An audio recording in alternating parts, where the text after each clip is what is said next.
Hey guys, Greg here, Bone Tactical. Today we are going to talk about some knives from K Tactical, and K Tactical sent us these knives for review.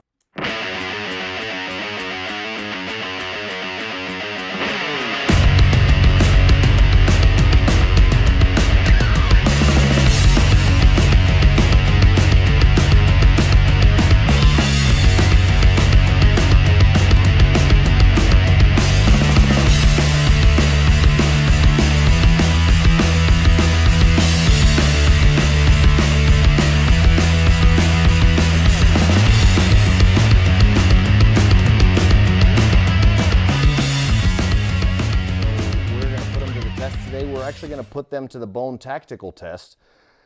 You can check out, I will link below the link to purchase these knives from K Tactical, but they are very different from Bone Tactical knives. You guys know we don't make folders because we make true tactical knives that are very fast to access and very effective weapons. So what we make here at Bone Tactical is very much different, handmade. You can tell, look at the thickness, the type of the metal, the type of material, the quality of heat treat, everything like that is very different. And the biggest difference is the price point. So what we're talking about here is very affordable knives. Very, very affordable. Machine made. I have not even asked them if they were made in China, but I would venture to say made in China. And I will say that made in China is now the biggest producer of just about anything in the world. They're just the #1 in producing.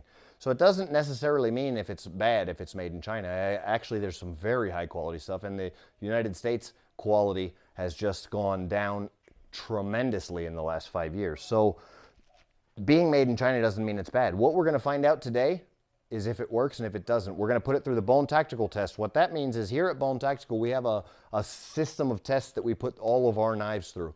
We do cutting and chopping tests through different medias like plastics. We do rope and nylon cutting tests. We hammer our stuff through paint cans. We do flesh and stuff like that. But because these are folding knives, you have to get them out of your pocket. Okay, so you have to reach down to your pocket. You got to get it out of your pocket. Then you got to figure out how to open it. It takes all that time. It's not truly a tactical knife. It's a folding knife. So it's more for cutting tasks. We're not going to use it against flesh like we would our tactical knives. We're going to do more strength and practical everyday use testing, and we're going to see how they hold up. And I really have no idea how they're going to hold up. But again, this is the two knives, and we're going to get right into the testing. We're going to do some strength testing. I will show you here on the table, we're going to hammer them through stuff. We're going to go cut testing, stab testing, and strength testing. I'm going to try and do the strength testing with this vise here. We are here in our Bone Tactical workshop where the Bone Tactical knives are made. So I'm going to do strength testing here in this vise, and this is an example. I'm going to put this in the vise just about as close as I can get it to flush here in the vise. Okay. Really put it in there tight.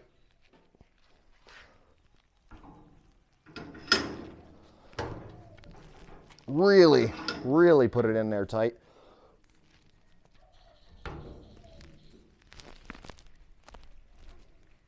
If I put it any tighter, it'll probably break the mechanism potentially of the, but from here, I'm going to actually test the lock mechanism and just put pressure on it, and then we'll go through and do a bunch of other testing, but let's see.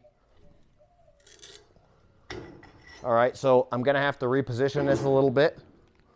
I'm already detecting, just off of a little bit of strength, I'm already detecting some wiggle movement here in the blade itself. And that's why that we really don't like here at Bone Tactical. That's why we really don't like what we consider to be folding knives, and that's why we don't consider them to be tactical knives. But I will try and get this in a little tighter for you guys. I'll put it in a little higher here and continue doing some testing here, and then we're going to allow some of our friends to help out with the testing as well. So this is not actually testing the strength of the lock. This is the lock here, and the lock doubles this way. Obviously the lock could break and the knife could close on your hand, but what we're testing now is the actual strength of the folding knife itself. Okay, so we will test that one more time. Okay, there we go. Didn't take a whole lot of strength to break, and that right there, gentlemen and ladies, is why we don't use folding knives and why we don't make folding knives.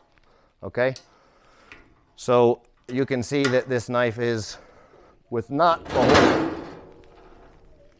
whole lot of pressure.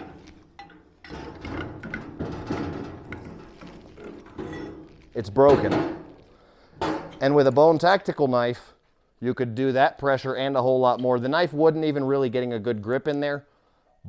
And the vise wasn't getting a good grip on the knife, but it just gave way and broke. And that's the strongest part of the knife, is that right there.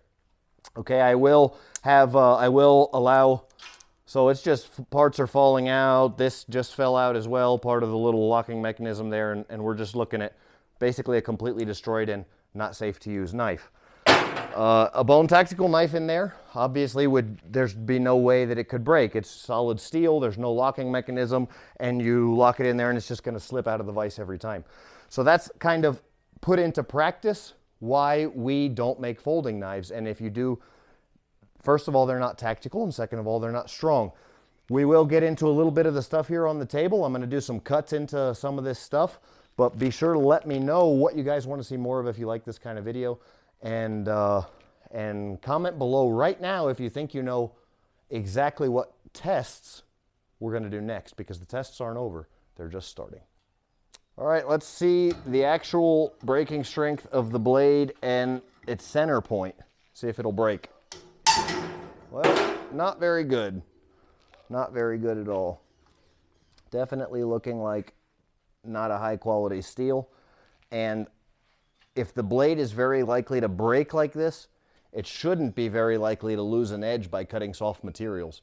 So I really don't understand how the blade is both breaking because it's rigid and also soft. So it shouldn't be rigid and soft. That's an indication of both poor heat treat and low quality steel.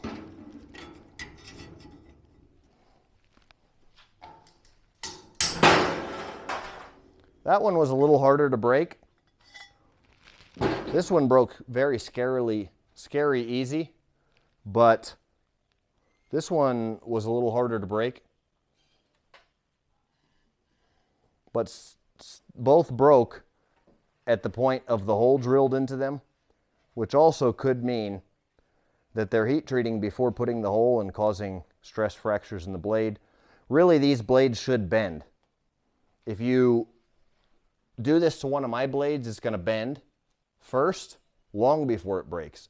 And these blades really didn't even have very much bend in them at all before they snapped. You should be able to bend the blade a little bit, at least, depending on the steel and if it's a good heat treat. So really, again, not a terrible blade.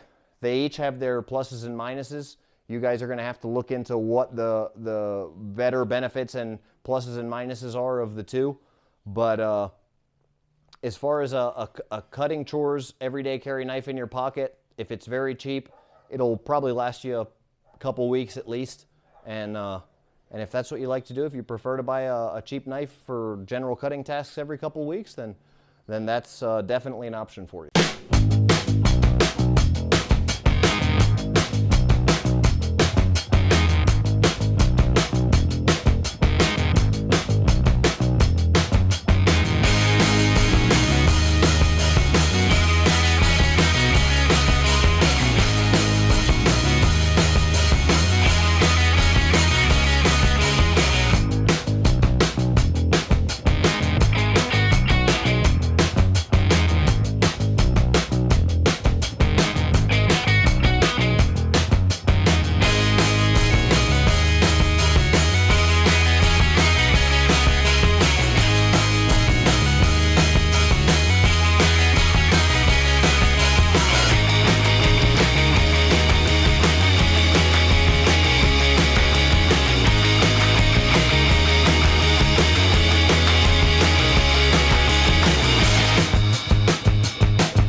All right, here we are checking out what we've got going on. This right here is where the round impacted. You can see, for the haters out there that are going to say it's not true, you can see that this was on there like there, and then the bullet impacted here, and you can even see the leftovers that a little bit entered through the hole there. So that's the impact. Absolutely zero damage. All it did was take some of the paint off, and there's not even a dent in the metal. Okay, so that's the Bone Hawk for you. Clearly on this knife right here, you can see the blade not only broke when impacted with the 9mm round, one single 9mm round impacted the blade, but not only broke the blade, but drove the blade into the tree itself. So I will show you what that actually looks like right here.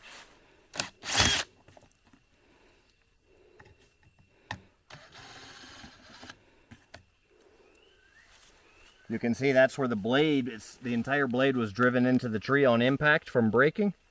And then that's the blade itself that just broke right off. One round on the K-Tactical knife broke it. One round on the Tomahawk didn't even dent the surface. Let's continue along. So on this knife, it looks like a round just barely brushed the corner of it there. You can see round, round, round, and then a little bit. Whoop, the clip just fell off, just off of barely brushing the handle, and all that damage there of a small part of the round just passing by it with the energy force that it spent by completely destroyed the knife. Again, one round, and the knife is completely destroyed. The locking mechanism actually fell out of the knife, so there's no locking mechanism whatsoever. You can see this one here.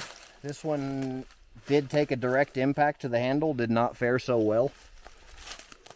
I'll let you guys check that out first before I remove it. So you can see that the round actually did impact there. Pretty nasty. And we'll take it off here and see what it did. Direct impact, and just absolutely destroyed. The same force, the same round that didn't even dent the Bone Tactical Tomahawk. This is what one round did to the knife. So that's a pretty good example of the difference. So in closing, what a Bone Tactical Tomahawk will do when impacted with a 9mm round is just about nothing. It doesn't really even do anything but take the paint off. When this K-Tactical knife that we received for testing impacts one of the exact same rounds from a 9mm, this is what happens. The knife is completely destroyed, 100% usable still, the Tomahawk. We're destruction testing this day in and day out. This Tomahawk has been absolutely intended to be destroyed now for over a year, and it was not destroyed. But one day of testing with Bone Tactical and the K-Tactical knife just simply isn't ready to cut it. So thanks for watching. Bone out.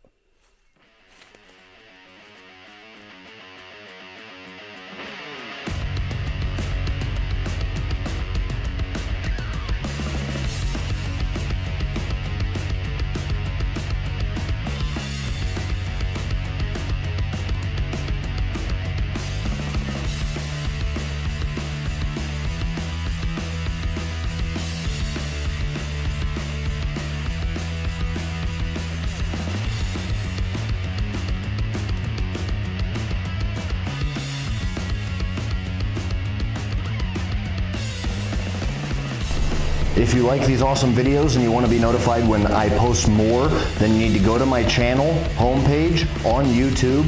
You need to click the subscribe button, but not only that, then you have to go over here to the bell. You got to click the bell and then you click all. If you don't do that, YouTube won't notify you when I'm putting up this awesome new content.